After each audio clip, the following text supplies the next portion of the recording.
আসসালামু আলাইকুম। Mamun telecom YouTube চ্যানেলে আপনাকে স্বাগতম। মামুন টেলিকমের পক্ষ থেকে আমি মোহাম্মদ মামুন মিয়া।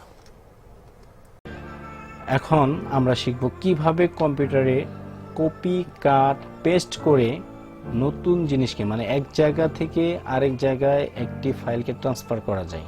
অর্থাৎ কম্পিউটারে একটি ফোল্ডার তৈরি করে কিভাবে কপি পেস্ট করা যায়, কপি কাট পেস্ট করা যায়। মানে তিন ধরনের সিস্টেম আছে। একটা হচ্ছে কপি করতে হচ্ছে আপনি এক জায়গা থেকে আরেক জায়গায় ফাইল নিয়ে যেতেছেন। একটা হচ্ছে কাট মানে মুভিং করা, আপনি এক জায়গা থেকে আরেক জায়গায় নিয়ে যাবেন। কাঙ্ক্ষিত স্থানে আপনি না রেখে নতুন একটা ফোল্ডারে আপনার জিনিসগুলো রাখতে চাইতেছেন, সেই ক্ষেত্রে আপনাকে কাট করতে হবে এবং কাট করার পর অবশ্যই আপনাকে পেস্ট করতে হবে, কপি করার পর অবশ্যই আপনাকে পেস্ট করতে হবে। চলুন আমরা এই বিষয়টা শিখে নিই। তার জন্য আমাকে আগে একটা ফোল্ডার তৈরি করতে হবে। ফোল্ডার তৈরি করা আমরা অবশ্যই জানি কিভাবে ফোল্ডার তৈরি করতে হয়। ফোল্ডার তৈরি করার সিস্টেম আমি আপনাকে দেখিয়ে দিছি এর আগে। এখন আমরা একটা ফোল্ডার তৈরি করলাম, ধরুন ফোল্ডারের নাম দিলাম আমার নাম। তারপর হইতেছে আমরা এই ফোল্ডার তৈরি করলাম, তারপর ফোল্ডারটা ওপেন করবো। আমরা ফোল্ডার ওপেন করার পর কপি করার জন্য আমাকে ধরেন আমি এই ফোল্ডারটা এই পিকচারটা আমি কপি করবো। পিকচারটা কপি করার জন্য পিকচারের লেফট বাটনে চাপ দেবো। আমি লেফট বাটনে চাপ দেওয়ার পর এই যে দেখেন নিচে কাট আছে, কপি আছে। আমি যদি এখান থেকে কপি করি তাহলে আমার এইখান থেকে এইখানেও থাকবে, আমার যে ফোল্ডার কাঙ্ক্ষিত ফোল্ডারে নিয়ে যেতেছি সেই ফোল্ডারেও যাবে। দেখি আমরা কপি করে দেখবো, কাট করে দেখবো।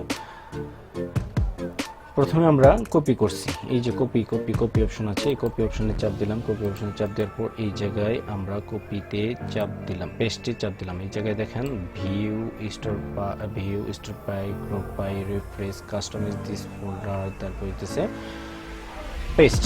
আমরা এই পেস্ট বাটনে চাপ দিলাম, দেখেন আমাদের ফোল্ডারটি এসে গেছে, আমাদের পিকচারটা এসে গেছে। তারপরে আপনি আর কি নিয়ে আসতে চান, ধরেন আপনার এই ফোল্ডারটা নিউ ফোল্ডার 3 কপি করতে চাইতেছেন, তাহলে সেই ক্ষেত্রে মাউসের রাইট বাটনে চাপ দিবেন। রাইট বাটনে চাপ দেওয়ার পর দেখেন এখানে কপি লেখা অপশন আসছে, কপিতে চাপ দিবেন। কপিতে চাপ দেওয়ার পর আবার আপনার কাঙ্ক্ষিত ফোল্ডারে আসবেন, আপনি যে ফোল্ডারে রাখতে চাইতেছেন সেই ফোল্ডারে আসার পর সেই ফোল্ডারে রাইট বাটনে চাপ দিবেন। রাইট বাটনে চাপ দেওয়ার পর পেস্টে চাপ দেন, দেখেন আমাদের সামনে ফোল্ডারটা চালু হয়ে গেছে। এখন এই নিউ ফোল্ডারের ভিতরে যে আপনি প্রবেশ করবেন, আবার আপনার মাউসের রাইট বাটনে চাপ দেন। রাইট বাটনে চাপ দেওয়ার পর ওপেনে যেয়ে তারপর আপনার লেফট বাটনে চাপ দেন। লেফট বাটনে চাপ দিয়ে দেখেন আপনার মাউসটা কাঙ্ক্ষিত জায়গায়, আপনার ফোল্ডারটা কাঙ্ক্ষিতভাবে ওপেন হয়ে গেছে এবং আপনার ফোল্ডারে কি কি আছে আপনি খুব সহজেই দেখতে পাচ্ছেন। তারপর হচ্ছে এখন আমি আপনাকে শেখাবো কিভাবে কম্পিউটার কাট করতে হয়। সো এগুলো আমি ডিলিট করে দিচ্ছি। কপি করার সিস্টেম আপনারা হয়তো বুঝে গেছেন। কম্পিউটারের যে কোনো ফাইল থেকে আপনারা এইভাবে কপি করতে পারেন। আমি এইগুলো ডিলিট করে দিচ্ছি। ডিলিট করে দেওয়ার পর আমি এখন দেখাচ্ছি কিভাবে কাট করতে হয়। হ্যাঁ, আমি এর আগে এই পিকচারটা নিয়েছিলাম, এই পিকচারটার রাইট বাটনে চাপ দিলাম। রাইট বাটনে চাপ দেওয়ার পর এই যে কাট অপশন দেখতে পাচ্ছেন, কাট কপির উপরে রয়েছে কাট বাটনে যদি চাপ দিই তাহলে এটা দেখেন এই জায়গায় আমি যদি পেস্ট করি, এখন আমার কাঙ্ক্ষিত ফোল্ডার আমি যে ফোল্ডার রাখতে চাচ্ছি আসলে সেই ফোল্ডার যদি আমি পেস্ট করি তাহলে সেই ক্ষেত্রে আমাকে পেস্ট অপশনে চাপ দিলে দেখেন আমার কাঙ্ক্ষিত স্থানে মানে আগের জায়গাতে আমার এই পিকচারটা নাই, বর্তমান জায়গায় যে মানে আমি যে স্থানে পেস্ট করেছি সেই স্থানে চলে এসেছে। কাট মানে হতেছে কোনো কিছু কাটিং করে নিয়ে আসা আর কি, কাট করে মানে মুভ করে নিয়ে আসা। মুভ করে নিয়ে আসলে ওই জায়গায় আর থাকবে না, কপি করে নিয়ে আসলে দুই জায়গায় অবস্থান করবে জিনিসগুলো। দেখেন তারপর আমি এই ফোল্ডারটা আমি আবার কাট করব। এখন দেখেন কাট নিউ ফোল্ডার 3 কাট, তারপরে এই জায়গায় আমি যদি এই যে আমার ফোল্ডারটা ওপেন হয়েছে, উপরে নাম আছে মামুন, এই যে নাম দেওয়া আছে মামুন। এই ফোল্ডারে যদি আমি পেস্ট করি তাহলে দেখেন আমার এই নিউ ফোল্ডার 3 আর আমার ডেস্কটপে নাই। এখন আমার নামের মধ্যে এসে পড়ছে, এই যে আমার নামটা হইতেছে এইটা, এই ফোল্ডারের মধ্যে দুইটা ফোল্ডার ওপেন হচ্ছে। এখন আমরা দেখব আসলে ভিউ দিয়ে কি করা যায়, তারপর হচ্ছে স্টোর বাই দিয়ে কি করা যায়, গ্রুপ বাই দিয়ে কি করা যায়। ভিউয়ের কাজ কি? ভিউয়ের কাজ হচ্ছে কোনো কিছুকে ফুটিয়ে তোলা, ভিউ করা মানে দেখা।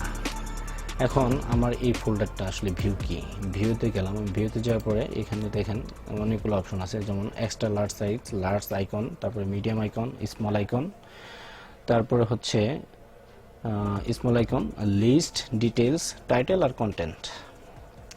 এখন এগুলো কি, মূলত এগুলোর কাজ কি কি আমি আপনাদেরকে দেখিয়ে দিচ্ছি, একটার পর একটা কাজ করে দেখিয়ে দিচ্ছি, সমস্যা নাই। এই যে দেখেন আমি যদি ভিউ চাপ দেওয়ার পর এই যে জায়গায় এক্সট্রা লার্জ আমি চাপ দিই, দেখেন আমাদের পিকচারটা অনেক বড় হয়ে গেছে। ঠিক আছে, আমাদের পিকচারটা অনেক বড় হয়ে গেছে, আমরা সহজেই পিকচারটা দেখতে পারছি। ঠিক আছে, তারপরে দেখেন আর কি অপশন আছে, ভিউয়ের পরে আছে লার্জ আইকন। আচ্ছা, লার্জ আইকনে চাপ দিই আমরা। লার্জ আইকনে চাপ দিলে যে দেখেন মিডিয়ামের মতো আছে লার্জ আইকন।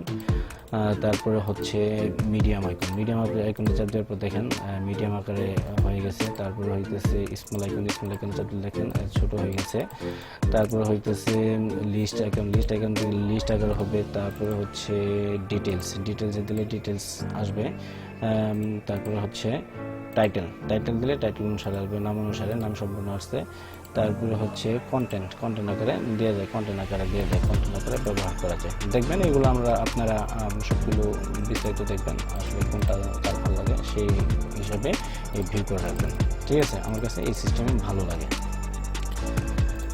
তারপর এই ফুলটা গিয়ে আমি আপনাদেরকে দেখাই, যেমন এই সিস্টেম এইখানে হইতেছে extra large icon. Large icon দেওয়া মানে হইতেছে বড় আইকন, এটা বড় করা যায়, ছোট করা যায়। তারপরে হচ্ছে লার্জ আইকন, তারপরে হচ্ছে মিডিয়াম আইকন, তারপরে হচ্ছে স্মল আইকন।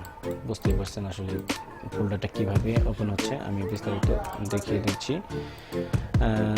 তারপর হচ্ছে ফোল্ডার ওপেন করার জন্য অবশ্যই আপনাকে এইভাবে কাজ করতে হবে। আমার এই ভিডিওটা যদি আপনার ভালো লাগে তাহলে অবশ্যই একটি লাইক করবেন, কমেন্ট করে আপনার মতামত জানাবেন, এবং পরবর্তীতে আপনি কোন ধরনের ভিডিও চান সেই বিষয়ে আমাকে লিখতে পারেন। আর আমার চ্যানেলটি যদি আপনি সাবস্ক্রাইব না করে থাকেন তাহলে অবশ্যই একটি সাবস্ক্রাইব করবেন। পরবর্তীতে ভিডিও পাওয়ার জন্য অবশ্যই বেল আইকনে প্রেস করে রাখবেন। ধন্যবাদ। আসসালামু আলাইকুম, ভালো থাকবেন।